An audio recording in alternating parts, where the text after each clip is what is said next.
بسم الله الرحمن الرحيم. السلام عليكم ورحمة الله وبركاته. بسم الله الرحمن الرحيم. الحمد لله رب العالمين والعاقبة للمتقين والصلاة والسلام على أشرف الأنبياء والمرسلين وعلى آله وصحبه أجمعين وعلى من اتبعهم بإحسان إلى يوم الدين. رضينا بالله تبارك وتعالى ربا وبالإسلام الحنيف دينا وبسيدنا ومولانا محمد صلى الله عليه وسلم رسولا ونبيا وبالقرآن الكريم حكما وإماما وبالكعبة الشريفة قبلة وبالمؤمنين إخوانا. Mehraban Huday Tebareke ve Teala hemmemizin ediyen taat ve ibadetlerimizi ahiretimiz avat bolsun nip çekken zahmetleriniz, ediyen hayır dualarınız, tahammül ettiyen kıyınçılıklarınız ve başka da nâme hayrat ve ihsanat edilyen olsa Allah Teala lütfu keremiyle kabul edip belki hemmemizin iki dünyası avat bolsun inşallah. Hazreti Mahtumul İşan aydiya, ne doğur gelene mehrin indirdin, ne gelmeyene savgat salam indirdin. Farkı yoktur sen yanında merdin namerdin, arslan öter tilki geçer şiir kalmaz. Gözden ey Müslümanlar, iki beyt şiir de olsa olakon aklay diye. Dünyanın yüzünde Hazreti Adem Aleyhisselam'dan ta kıyamete çeli adamlar Euzu billahi mineşşeytanirracim minhum men yuridud dunya ve minhum men yuridul ahire. Bir ette adamlar olupdur kamil dünya gerek deyipdirler. Dünyanı kızgın tutup öz hoşilerini, hanavadasının hoşisini meddi nazarına alıp ahireti öz dili bilen, akidesi bilen, yüreğindeki idesi bilen tekzip edip fakat dünya deyiptir. Yok da olsa iman getireni bilen akidesi şon yalak bolup hemişe dünyanın izinde geçip gidiptir. Ama bir insanlar olupdur Huda için yaşaylı. Hudaý dik gezipdirler, dünyanın izine de düşmendirler. Ol adamlar ne yatıptır, ol adamlar ne geyiptir, ne içiptir, ne iyiptir. Ahiretteki paylardan paylı olelip yaşak geçipdirler. Bir insanlar da olupdur, yerin gözünde yaşaptırlar. Ama Hudaý için yaşaptırladım, dünyanın ne sürüptürler. Hazreti Mahtumul İşan aytya, Qawza deytya, ne doğur gelene mehrin indirdin. Doğur dünya deyip, şu dünyada hemişeki yaşayış mı kadip, dünyadan geçenden sonra hiçbir hesap kitabı yok. Şu dünyanı hemişeki mi kadip, az da olsa şunu yürek bağlayan adamlara sen mehrin koykodmedin. Şola da beyleki musalman yaşap, geçen dinlara yaşı dina paybent bolan adamlan iyen zadın ivilli edafe ivilmedi. Şolar muqtar yatan yalak, olar da şo muqtar yattıla. Geyen zadı da şo endazası da şeyle, muddeti de şeyle, lebas, bizim esrimizde 10 yıla gittiyen olsa, dünyanın izine düşen adamları da şo 10 yıla gitti. Yo ibadet edip, şo lebas bilen, halal gezip namaz okuyan adamları da şu 10 yılın içinde çürüydü. Ne doğru gelene mehrin indirdin, dünya diyen adamlara, ay olan uykusu süycürek bolup, olan iyiyen zatlar kärrek bolup, ya şolon iyiyen zatı tagamırrak bolup, ya şolon geyyen eymaşı kärrek gidip yok. Yok bereks, ne gelmeni savgat salam indirdin, gelmeni dünyadan yüze vuran adama da sen innemedin. İkisine innanak. Farkı yoktur. Sen yanında merdin namerdin arslan öter tilki geçer şiir kalmaz. Şiir yalak bolup duran Peygamberimiz Aleyhissalatu vesselam da geçip gitti. Ahdi adamlar, musalmanlar da geçip gitti. hoqqabaz, hileli adamlar, dünýäni gyzgyn tutan adamlar da geçip gitdi dip. Hazreti Mahtum Muleyşan şey diýýär musulmanlar. Bir wagt Hazreti Abu Abdullah İbnül Jalal diýen adam Hazreti Abu Abdullah İbnül Jalal diýen adam täze ýaş wagtyny ay bollasa 15 ýaş medenine öz enatasyna isledi diye. Ey ennem, ey atam, meni Huda üçin berin, meni Hudaýa berin, menden iş çekmeň. Goý men ýaşaýşym Hudaý diýip ýaşaýyn diýip, on enatasy da bolýa diýip kabul edip meni iýerdiler. Hudaý Taalaň dostlarynyň ýanyna tälim almana, ilm tälim almana, edep tälim almana. Sonra bir näçe wagt okyp öwrülip öýüne gelenne dädesiniň gafsyny kakanyna dädesi diýipdir. Kim diýenne onu öz adyna aýdypdyr. Ondan men bir oglumy Hudaýa berdim, Hudaýa beren zadym öwrüp almar, ogul gaýrat etip ýene ýola saldy diýýär musulmanlar. Şebenne Huda gurrun merýä bir wagt alim bolandan soňra ýöne alim bolmaklygy bilen özünden ulakan ustatlar, zatlar ba şu Bagdada baranna bir kafir jawan oglany gördü diye Hazreti Abu Abdullah İbnül Jalal diýen adam Kuddise sirruhu Bagdada baranna bir jawan oglan ýöne kafir. Şoň ýüzüniň gelşigine bir forumrak öz täçüp edip heyran galypdy ka Hudaý Taala maňa ders edip Hazreti Cüneyd Bagdadi geçip barýady diye. Ey Abu Abdullah, nädipdiň bir Hudaý Taalaň kıyamatda ot bilen azap berip yüzün soldurjak adamyň yüzüni gözläpdiň sen. Näme allanýaň, näme heyran galýaň?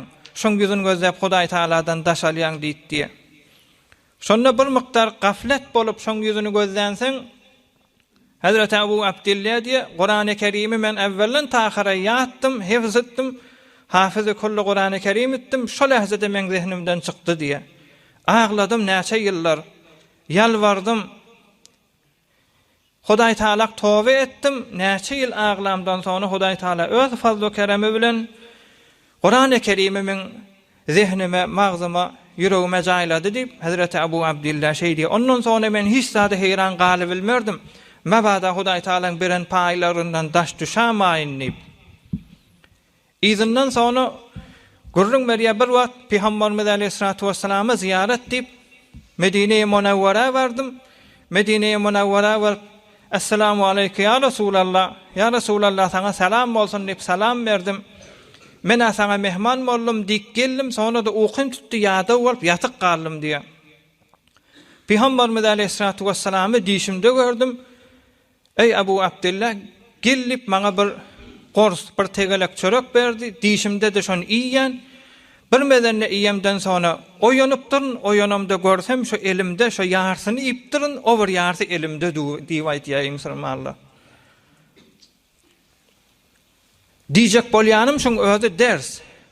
Yani insan ýeriň gözünde bir sürü zatlary Hudaýdan gafil bola hamda şoňa ezafarak tewejjuh edenne muny weli adamlary bilýär. Bir miktar Hudaýdan daşalypdyr, nemetlerden mahrum bolupdyr.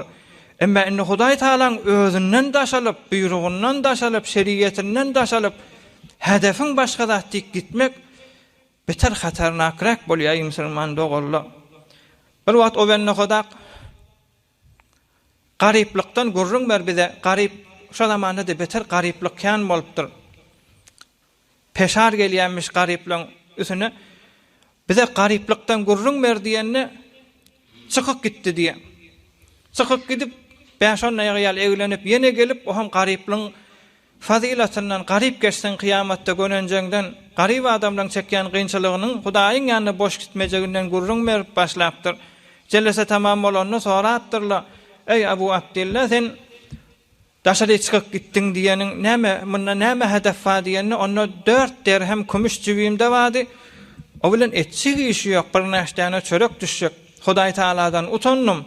Jibimde dünýäň maly bolup durup, ýene de özüme meňdeş musulmanlara garyplyň fazilatynyň gurrun bermäne utandym, şon sadaka berip gelip gurrun başladym diýdi diýär musulmanlar.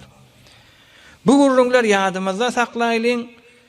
Jelesaň ahyrynyky derslere bir amadegi bolar musulmanlar. Peygamberimiz Aleyhissalatu vesselam'ın mübarek yaşayışından geçen hafta geçipdi. Peygamberimiz Aleyhissalatu vesselam 40 yaşında Hazreti Cebrail ala nebina ve Aleyhissalatu vesselam qiyaben özünü kokuzman bir geliye Ramazan ayın 15-nji gün.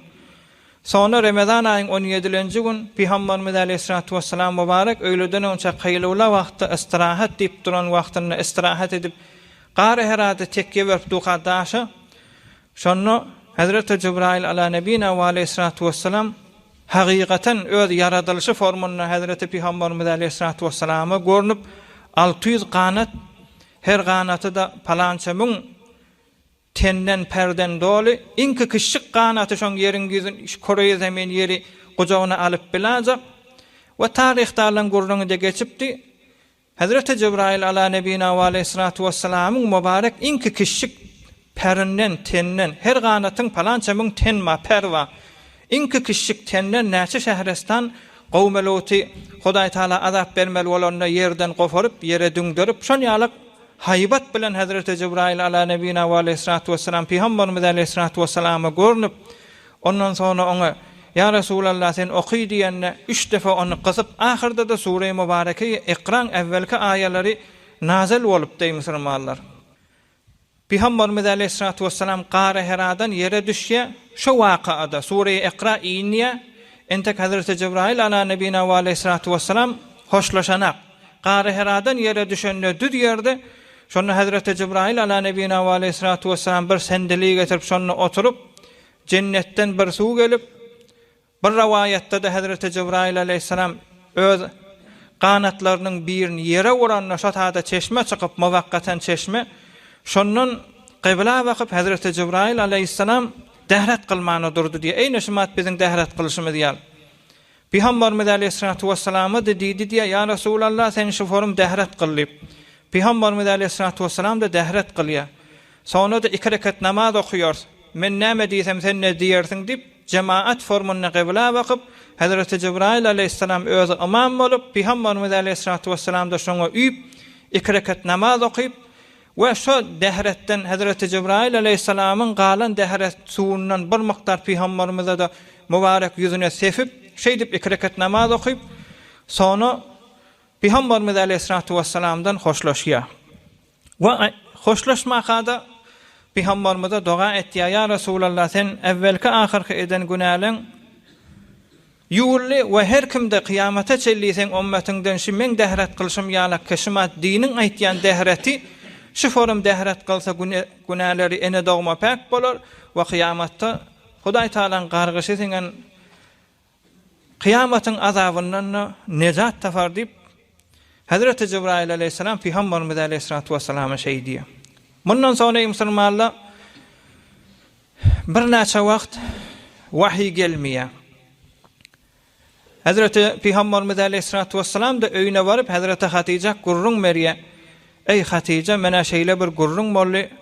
Hazreti Hatice da geçen kitaplary mutala edip özü bir alim zenany ýöne set derset ya Resulallah sen peygamber boldun diýip o hukm etmäne son Hudaý tarapdan entek beter Qur'an-ı Kerim kamil suratda inmänsen destur peygamberimiziň öz mübarek agzyndan bolmansan entek peygamberimiziň özü de şekde bolansan şonu Hazreti Hatice fakat gewürlük beripdir ya Resulallah ey Muhammed diýipdir aleyhissalatu vesselam sen Hudaý Taala seni zaýa etmer, gören zadyň teleke bolmar. Sen ahlagyň gawy, sesiň gawy, niýetiň salym, berhorduň salym.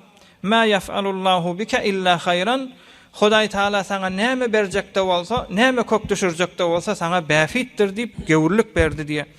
Şonu Hazreti Hatice 2 nefer gaty alim şu mowgada geçen kitaplar, geçen dillere paýbent gaty da alim özleri. Şolara geňeşdi. Biri öz pesene musike Peygamberimiz Aleyhissalatu vesselam bilen Peygamberimiz 25 ýaşda Hazreti Hatice bilen izdivaç edenne Hazreti Hatice'ň tarapyndan nikahyny qıyan Hazreti Waraqat ibn Nawfal ýa. Peygamberimiz Aleyhissalatu vesselamyň nikahyny qıýa Hazreti Hatice'ň tarapyndan. Peygamberimiziň tarapyndan Abu Talib qıýa bilen gurrun ir geçdi.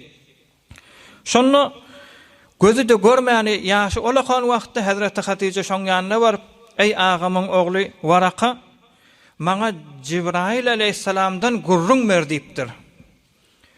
Onu Varaka dipdir, ey Hatice, bir şeherdeki tamamı milletlerin hemmes bota yıkılıp, Hudaýy bot tutunup beren yerde, sen Jibrail'i nämetjek gurrun asalyan dipdir. Onda bir sualım var, biljek bolýan ýok. Nämeden çirim soraýanyň aýt menne jogabyň aýdaýyn. Onu öz bilýäniň men adamym Abdullah ogly Abdulmuttalibiň de agsygy Muhammed aleyhissalatu vesselam şey diýe bir zat sataşdy maňa gatyk gyssy bir siri aýalar bir siri kelimeler okuýdy diýip aýtdy. Şonu Hazreti Waraka geçen kitaplardan Encili da öz wagtynda Mekkeň adamlar gaw düşünsün diýip şonu Arabi dilinde terjime edip yazan adam. Hazret Waraka şonu qasam içipdir, ey Hatice, aýtýanyň çyn bolsa şu Jibrail'ler ala nebina we aleyhissalatu vesselam şoňa bir alamat kökezlipdir. Yine de geler şu Peygamberin ýany Muhammedin ýany aleyhissalatu vesselamyň ýanyna geler. Sen Muhammed'e aýt dipdir aleyhissalatu vesselam, her muğaşa gelýän zat ýanyna gelenne maňa aýtdy we senne bar şoň ýanyna. Şo gelip tuqa Hazreti Hatice görünmejek belli del, ýöne bir zatda bir dersi var. Şonu geldi dip Muhammed aýdan aleyhissalatu vesselam saçyň bir mykdaryny şuruseriňden köked gitse ýaňşy zat durum bolsa da şeytan bolýar, ondan gaçmaly bolýar, ony bir zat diýmeli bolýar dip şey diýdi musulmanlyk. Şonu Hazreti Hatice de şon azmaýyş edip Peygamberimiz aleyhissalatu vesselam ýene ibadete gidenne gelýän bolmaly, ýöne äsli görünen suraty däl, öňkü ferişte suratda däl, ýöne bir gawa adamyň suratyna käde ýene gelipdir Hazreti Jibril aleyhissalam. Şonda Hazreti Hatice bir mykdar saçyny kökezine gidipdir. Şonda ýene Hazreti Warakaň ýanyna gelip aýdanny, onu Hudaý bilen qasam etýän, ey Hatice, şu ahir zaman peýgamber bolmaly, şonu men ýanyma getir diýdi diýe. Hazreti Waraka Peygamberimiz aleyhissalatu vesselamy gelenne şoň mübarek iki gerisinin arasında kurawnyň arasında bir kepteriň ýumurtkasy ýalak tüngörüp duran bir etjat. Şu ahir zaman Peýgamberiň alamaty diýip başga da zatlar mübarek aleyhissalatu vesselamyň şu geçen kitaplara kök düşensen Peýgamberimiz aýdypdyr, "Wellezî nefsî biyedihi inneke lenebiyyu hâzihil umme." Ey Muhammed, men canım aleyhissalatu vesselam şoň elinde bolan Hudaý bilen qasam şu ümmetiň peýgamberi sen. Ýöne heyf men sen iýerlen taryhyňa galjak däl, men dünýeden geçjek. Eger dünýeden geçmäni senne Hudaý tarapdan iýerilip indiden meýlek milleti erşad etdip şu hukm gelenne men diýri wagtyma kök düşse saňa kän kafirler ediyet berjek, seni tekzip etjekler, sen tarafyňdan gyljalardım, emma magal asaf men ona galjak dälip şey diýýär musulmanlar. Hazreti Waraka sonra iştiki gelecek aye-i mübarekele ki Peygamberimiz aleyhissalatu vesselam'a destur verilýär, inni dini ýaýratda başladyp şu ayele gelmäke Hazreti Waraka dünýeden geçýär.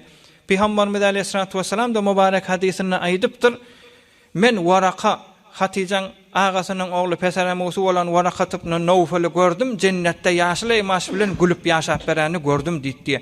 Çon maňa iman getirdi, gerçekten hukum gelmäkäde men peýgamberligim tasdik etdi, musulman hesap bolýar diýdi diýýär musulmanlar. İkincisi Hazreti Hatice Hazreti Warakaň aýdanna ýene de üstüne täkit bolar ýalyk, ýene bir geçen kitaplara gaty alim Allah'ın tecrübeli olan Attas diýen adama barýa şoň ýanyna.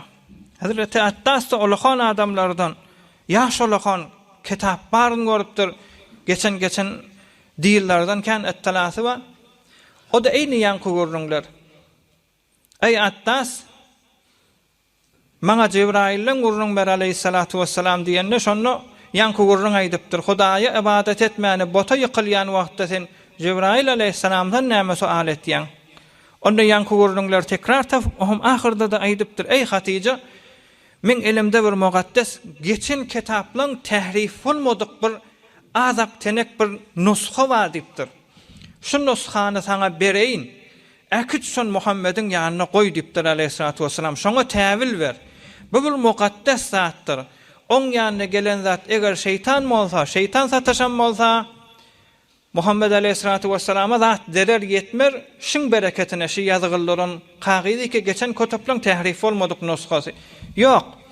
Eger Hudaý tarafdan ne gelen bolsa bereketi derecesi artar diýip, o da Peygamberimiz aleyhissalatu vesselam'ın ýanyna baranna, Peygamberimiz aleyhissalatu vesselam şu wagtda bir gaýgysy vardy diýe, o gaýgyny Hazreti Hatice öýüne gurrun beripdir. Ey Hatice, Hudaý tarafdan meni bir zat edip iýeriljek bir memuriyet beriljek bolmaly.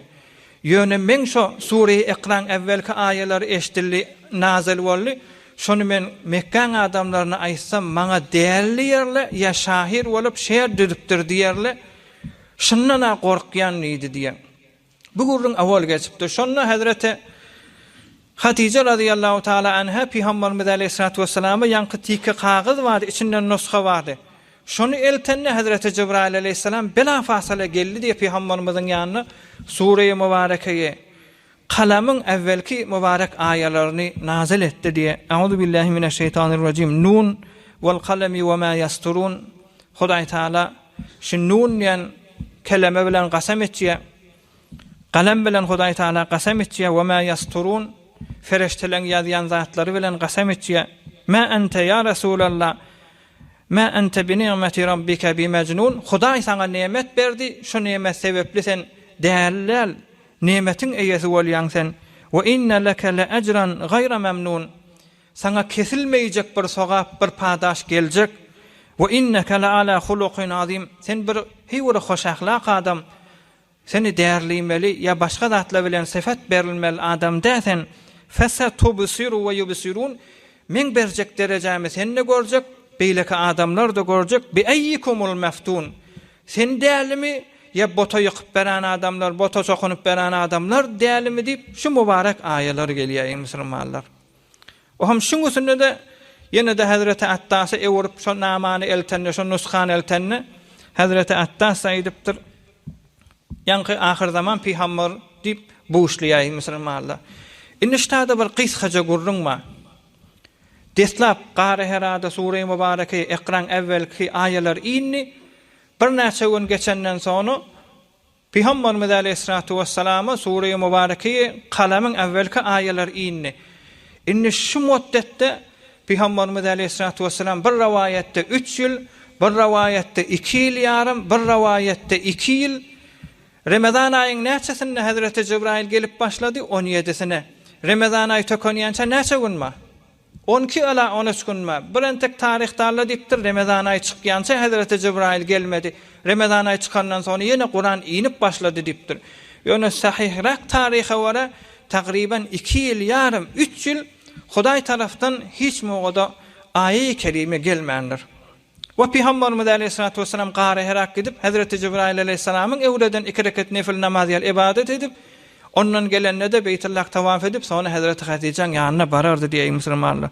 Bundan 3 ýyl geçenden sonra Peygamberimiz Qara Herada otyka asmandan bir ses gelýär. Qara Heradan çykyp asmany gözleýär. Peygamberimiz aleyhissalatu vesselamyň mübarek öz hadis şerifi we farafa'tu basari qibala as-sama. Asmany gözledim.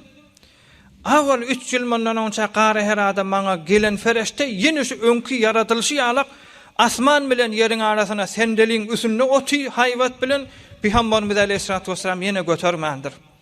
Gön şondan gaýdypdyr 6 kilometr fasala Hazreti Hatice'nin öýüne gelip, "Ey Hatice, maňa bir zat bolýar" diýip ýene gördüm şu gören zatym diýip, "Ennam jan titrep, zemmiluni, dessiruni, meni fatwa dolan, meni malafat dolan" diýip Peygamberimiz aleyhissalatu vesselam şeýle narahat bolup bir forumrak ester ýatyka.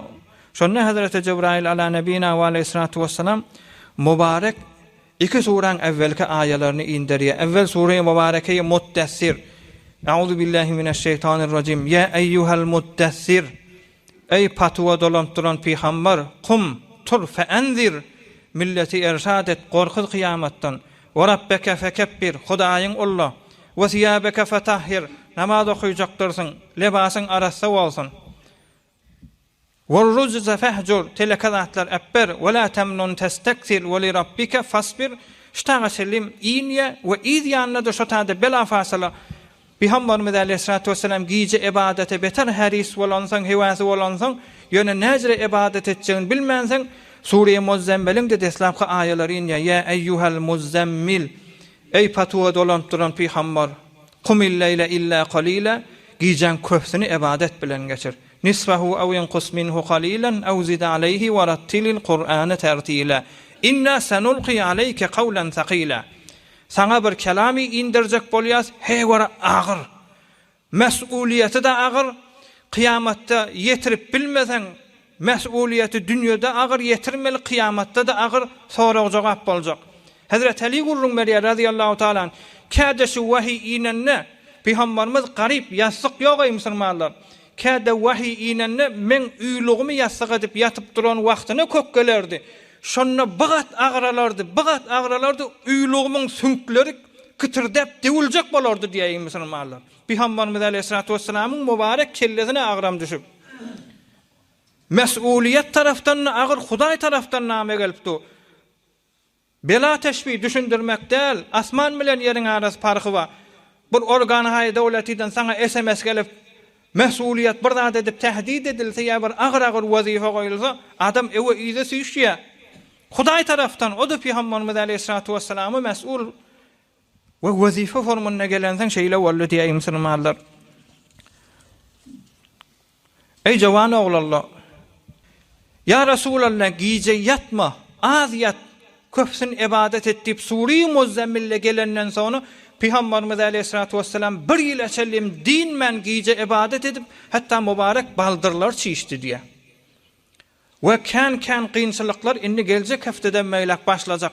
Azajyk adamlar ýzyna düşüp oğrunça indi dinin çyrasyny ýakmaly. Indi bir zaman iki Ebu Cehil ýalaklar, Ebu Leheb ýalaklar, Qurayşyň men ýany adamlar Peygamberimiz Aleyhissalatu vesselam'yň öýüne amanat mal goýup etemady ba emin lagap alan indi näjre düşman bolýarlar, näjre kynçylyk asalýarlar. Geljek hefteden meýlek inşallah geler. Ondan berde ýöne dersin alsak ey musulmanlar, Peygamberimiz Aleyhissalatu vesselam'a gelen destur gaýry mustaqim hemme musulmanlara da geligli şo. Peygambere namaz farz bolanmasa bize de farz. Peygamberimiz Aleyhissalatu vesselam mübarek dünýeden geçenne tarihdarly aýtýar. Saçy da garajatdy, mübarek gaşlarda garaja, kirpiklerde garaja, mübarek sakallarda garajatdy. Dünýeden geçenne sanadyk Peygamberimiz Aleyhissalatu vesselam'ın mübarek saçyn näki, mübarek gaşyn näki, mübarek kirpigin näki we sakalyň näki qyllar sanamazda takriben 20 qylytdy diýe şondan kän nädi. İnnema kana şeybuhu sallallahu aleyhi ve sellem fi sudugayhi. Peygamberimiz Aleyhissalatu vesselam'ın mübarek ak saçy faqat 2 dulagyny ötdi diýe ştazygyny. Takriben 10 nanesi şytada, 10 nanesi şytada. Şu miktar agardy, ýogsam agarmady diýip tarihdarlarymyzda sahih rivayet edilýär.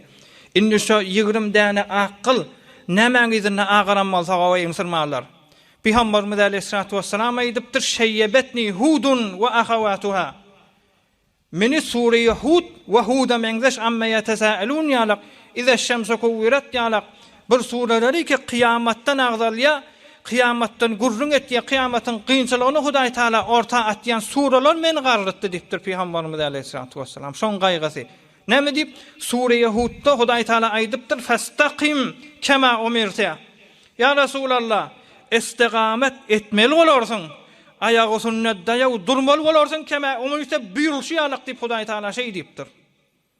Buyurulşy ýalyk edersiň diýipdir Hudaý Taala. Fastaqim emr edipdir. Kema umirta, aýdylşy ýalyk, buyurulşyň ýalyk emel etmeli bolarsyň. Şoň ohdasyndan gelermi, gelmermi, kıyamat näjere bolar diýip, şo men saçym agartdy, ýogsam saçym agarjak gätdi diýip Peygamberimiz Aleyhissalatu vesselam şeý diýýär musulmanlar. Olakan dersdir. Men sakalym näme agartýar? Mala dünýä agartýarmy? Dünýäň gaýgysy agartýarmy? Kıyamatyň gaýgysy agartýarmy musulmanlar? Peygamberimiz Aleyhissalatu vesselam'yň mübarek ýaşaýyşyndan ders almalylar. Patwa dolanıp duran Peygamber, "Kum fe enzir, ya eyyuhal muttassir." Ey patwa dolanıp, ey musulman, bize de şeýle. Dolanmaly wagt geçdi, hesap kilje ýaşamaly. hesap kitaba salmaly. Şu mahal ussan ýanyna barýan dersine kulak asan musulmanlar. Ussan ýanyna barýan, geçkaryň ýanyna barýan, kaşykaryň ýanyna barýan, juşkaryň ýanyna barýan, inkolokhan aýtýan zady el köpelipdir. Yani jamiede ussa känelipdir. Lulakeşin ýanyna barýan el känelipdir. Awal kıyalak bir ussa gelip bir şäherestany enhasar edilmi, her mahallede, her yerde tapılıpdy, her hilli ussalardan. Pis belli zat jamiede tijarete tajer bejerilipdir. Keşaverzken kadim kıyalak pil bilen ekilip, orak bilen orlayan zaman näl? Ganymet adam karment o taraftan näçe hektar yer ekipdir. Näme diýip işinden galynak demudaska känelipdir. Jamiede keşaverz belli zat bejerilipdir. Ýaşaňa meňdeş damdar, mal saklayan adam känelipdir. Bilýär ganymet adam, inni kadim kıyalak hüner bilen, zor bilen, tejribe bilen mal saklama gerek däl. Küçüktirin irat mala gelse doktorlar hele diye. Emma geň zatçy biziň jamiämiz keşawerzden gany, tijaretten, tajerlerden gany, damdardan gany. Hemme zatdan biz baýypdyr sen musulmanlar jamiäde tapylypdy. Emma gurrunçy da insan mejerleyen adamlar yok, az. İnsan mejerleyen paýgalar, adamları hoşbeht ýaşatýan adamlar, hoşbeht adamlar, insansaz adamlar jamiäge täwil berýän adam, heýwara azalypdyr ýa ýok musulmanlar. Näme güsünde sonra ertek gün şu saçyna agartjak, sakkalyna agartjak. Ey musulman, men çağam gyzly bolsa, ogully bolsa, aýanda da näme güsüne garryjak. Şu maňa fastahim kema umirta. Maňa da buyruk şey musulmanlar. Başardymça men jamiäge ulu millet tajer täwil beripdi, ulu millet kasep täwil beripdi, ulu millet taýhan täwil beripdi. Kabul etdir ey musulman, gerekdir hemmesi. Emma biz Huda ters adam jamiäge täwil bermeli. Millete peýda berýän adam jamiäge täwil bermeli. Näme diýjek bolýan? Näme aýtjak bolýan diýip menden sual etýän ey musulmanlar. Şu mahal 8 milyar yerin gözünde insan ýaşapdy. Yaňy çelliň Peygamberimiz Aleyhissalatu vesselamyň asrynden ta yaňy bir garna çelli yerin gözüne inki herfe evvel vurup amar taraftan, tedat taraftan, obuhat taraftan, şarafet taraftan, hemme taraftan hesap edende musulmanlardy. Inne hawaryňyz barmy?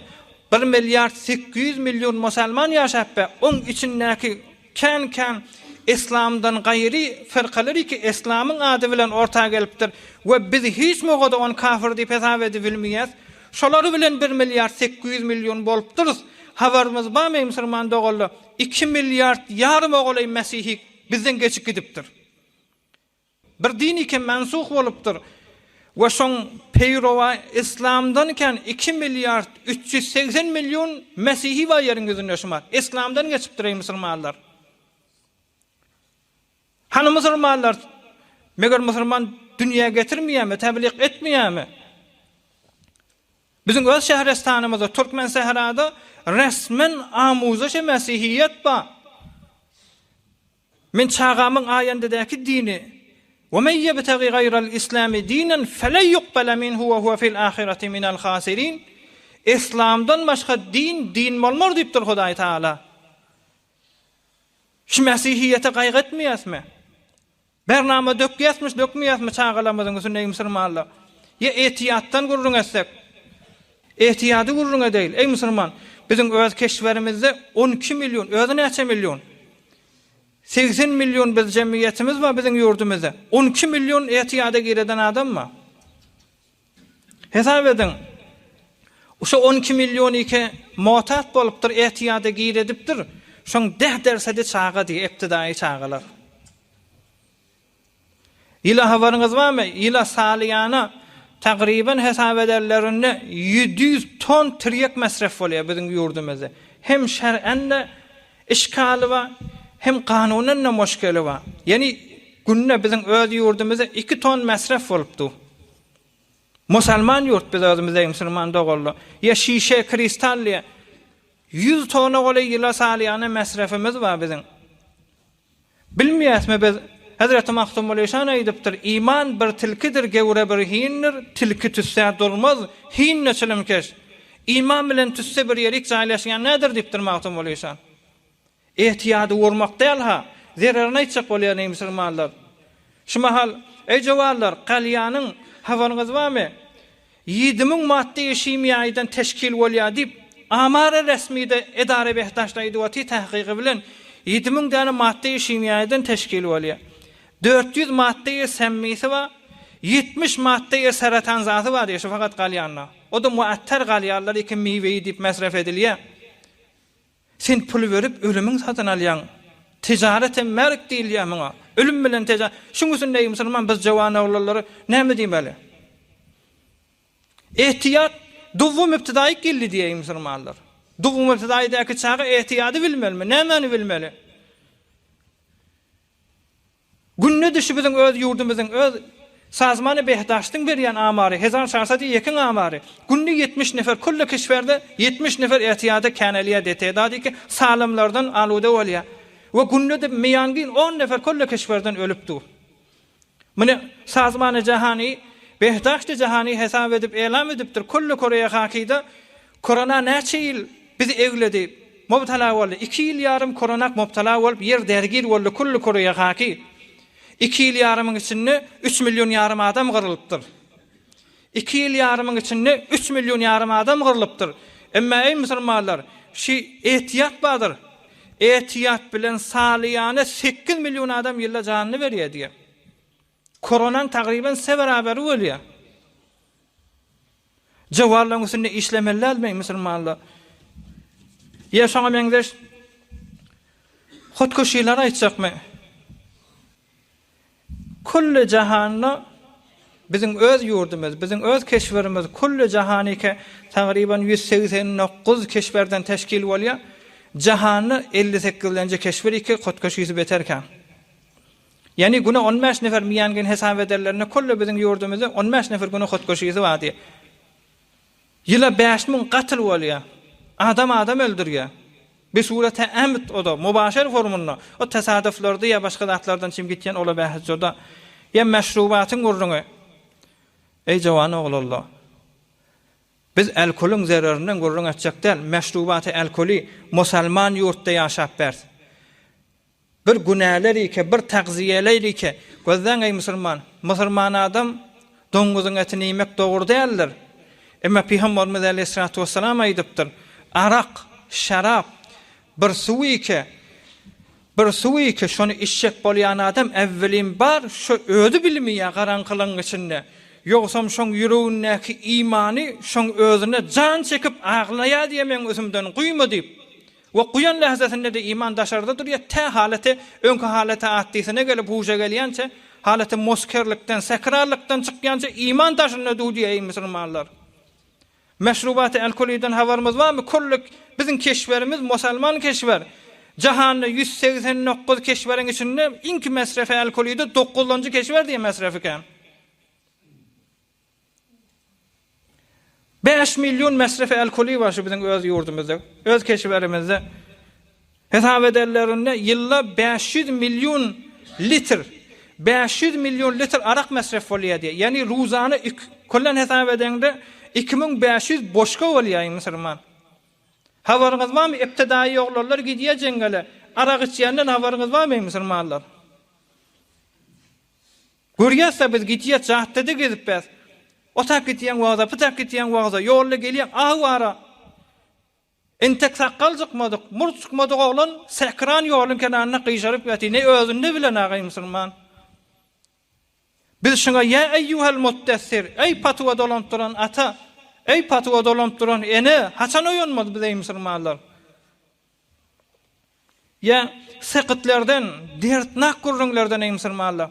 Ýyla yarım milyon gözden sekit diýdigi diýmen Peygamberimiz aleyhissalatu vesselamyň wagtynda her kimin gyzy dünýä gelenni diýri gömýärlemiş şon diýmen ey musulmanlar. Sekit diýdigi çağa 4 aýlyk jan girenden sonra düşürtmek, çağanı öldürmek şoňa gaýry mustaqim. Bilýäsmi biziň ýurdumyzda fakat öz keşweri islamymyzda ýyla yarım milyon sekit haýy kanuny we resmi bolýanny. O gaçak bolup entek mehzer etmäli, entek guda bolmany. Medreselerde, camiýede in heme bulup beren gayra meşru çağalyly ki gowrada galypdyr.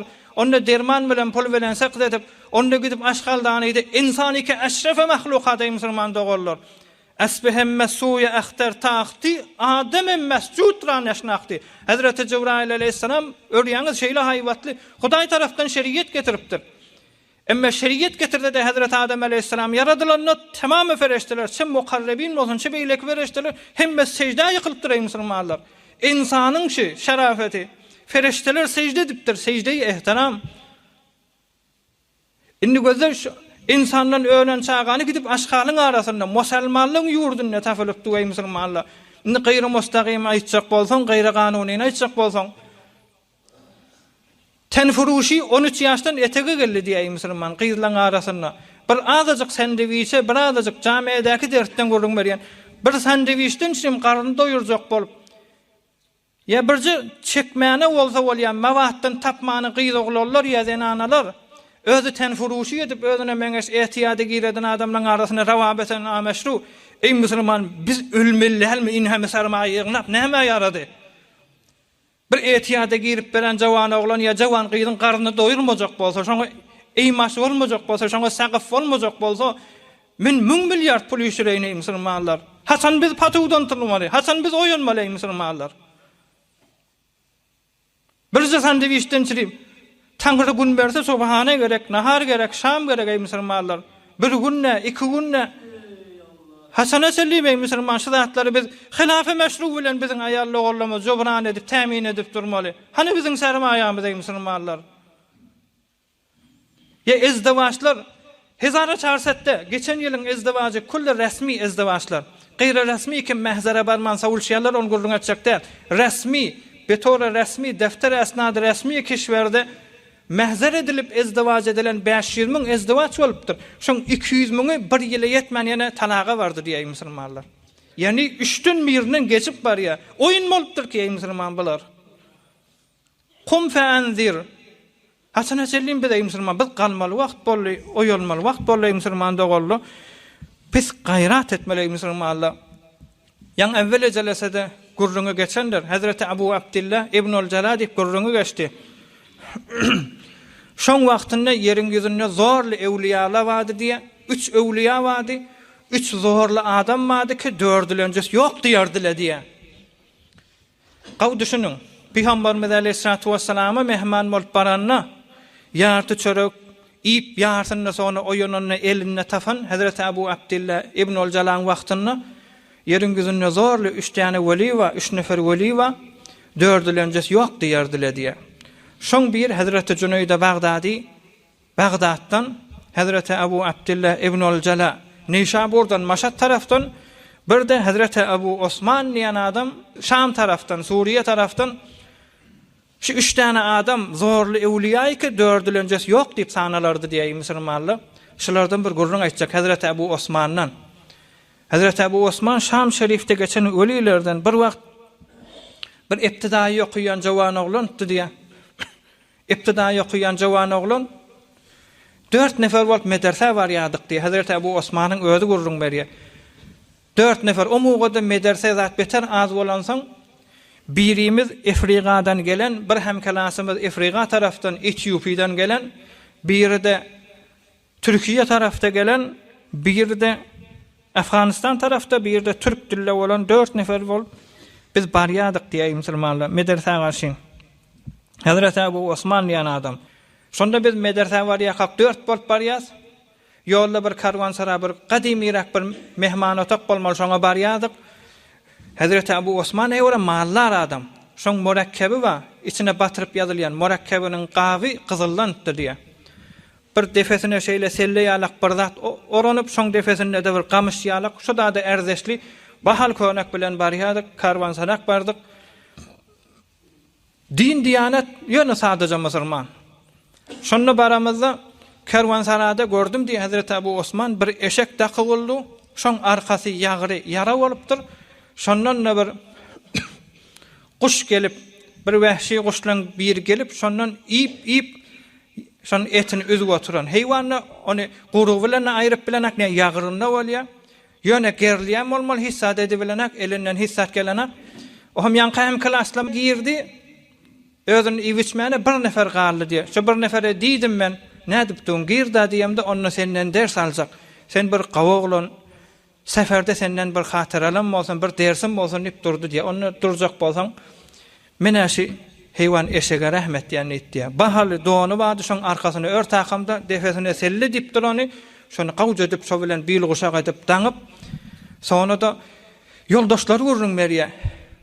Şu işi etti, şu taada Hudaý Taala şu eşeği kepletti diye de, bir doğa etti diye de. Onu fakat Hazreti Ebu Osman'ın özü bilýär diye de. Bir doğa etti, bir forumlak heýwan özü rahme gelip bir forum doğa edipdir, sonra öýe barma kaşyndan keramet görünüp Hudaýyň dogasy bolup başlatdy. İptidai okuyan çağatdy diye özü musulmanlar. Keşeşi wadyr diniň. Din keşeşi waý musulmanlar. Şumal akıl bolup emre maruf etmesen, bilip durup dogry ýola gitmesen, ahiret ýaragyn munna tutmasan, peýdasyz peşmanlar zarlaranyňda diýmeň iptidai, diýmeň rahnamai, diýmeň de biristan, diýmeň ululuk. Ýok ey musulmanlar. Her asyrda Hudaý Taalaga bende boljak bolsaň, her senifde, her işte, her herfede Hudaý Taalaga dost bolmaklyk we bende bolmaklyk barada hemişe musulman dogry keşeşi wadyr. Bedew ölse meydan galar dumanly hak aşkyna atsal meydan ýoluksa, kulak asyň ey musulmanlar. Eğer ölenseň hengam galar armanly, wagtyny hoş geçir, dewran ýoluksa diýen musulmanlar. Diýmeýliň Hazreti Cüneyd Bagdadi aýrylypdyr, gidipdir, tamam bolupdyr, şoň ýerini tutan ýok diýip. Ýok. Eğer ölenseň hengam galar armanly, bir ente adam aýrylandan soňra zamanyň öz häsret çekip galýa, wagtyny hoş geçir. Zaman köklense diýip Hazreti Mahtum Aleyhisselam şeýdi. Wagtyň hoş geçirmeli, Hudaýyň için bende boljak bolup rahmet çekmeli musulman dogarlar. Peygamberimiz Aleyhissalatu vesselam'ın ümmetini kan gaýgy edeýliň, doga edeýliň. Bivimize alqa bolayliň, çağalar bir tefawut, jamaýak bir laubali formuna ular gitmesen musulmanlar. Bu bolup beren ýagdaýlar ehtiyat, meşrubat, her zady bir fesat ulakan bir jamaýada ulakan günä diýip ulakan gelişmeýän iş diýip sanalýan bolsa, maktaý iptidaik geldi bir gaty zenge hatardyr. Biz gaýym durmamyzdan sonra bir zaýlanandan sonra Hudaý Taala hoşuna gelmer ey musulmanlar. Ve inistansarukum fid-dini fa aleykumun nasr. Jamaýa gaty bizim dini kömegimize ihtiýagy bar. Gize çağalan boş geçirmesin, kelaslara gelip dursun, hücrelere barıp dursun, Kur'an'ı öğrensin. Näme zadyň üstünde rahmet çek, aýanda da dünýede bolmasa kıyamatda kan peygamberlerin üýşen ýerine, cezalan paýlanýan ýerine we cennetin açaryny musulmanlaryň eline berip, falan ýerde cennetin falan ýerinde saňa otak ba, saňa öý ba, saňa jaý ba, saňa saray ba diýip, şonda açarlar, senetler täwil berip duka. İnşallah bize de bir zat ýetsin ey musulman dogarlar. Bir iki nokta ba evvelki özüňizde bilýäňiz ey musulmanlar, gaty ýagyllar wagtdan geçip barýa. Bu feşar iqtisadi bilen keşawerzi bolmasa damdary da bolmaýar. Keşawerzi damdary bolmasa da kan iwiçkilen galmaklygy, ýaşaýyşlaryň kynçylyga düşmeklik. O da bu zamanla gaty bir kynanjak boljak. İnşallah işdi bir elhem üçin Allah okuýamyzdan sonra ustadlar inşallah bir näşdäne ustadlara gaty ýürek bilen ihlas edip inşallah wagtymyz giň bolup ýagyna doga etdirer. Bir de inşallah Habibullah Canahun zahmet çekýärdi kelasy bir nokda gaty bir müşkile giredip bilagyr düşüp şoňa inşallah doga etmel.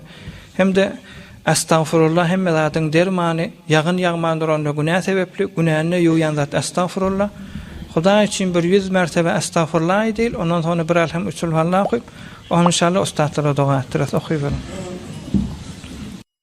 برای مشاهده ویدیوهای بیشتر به کانال یوتیوب سخنرانی‌های علماء ترکمن سر بزنید، مشترک بشید و منتشر کنید، اجر ببرید.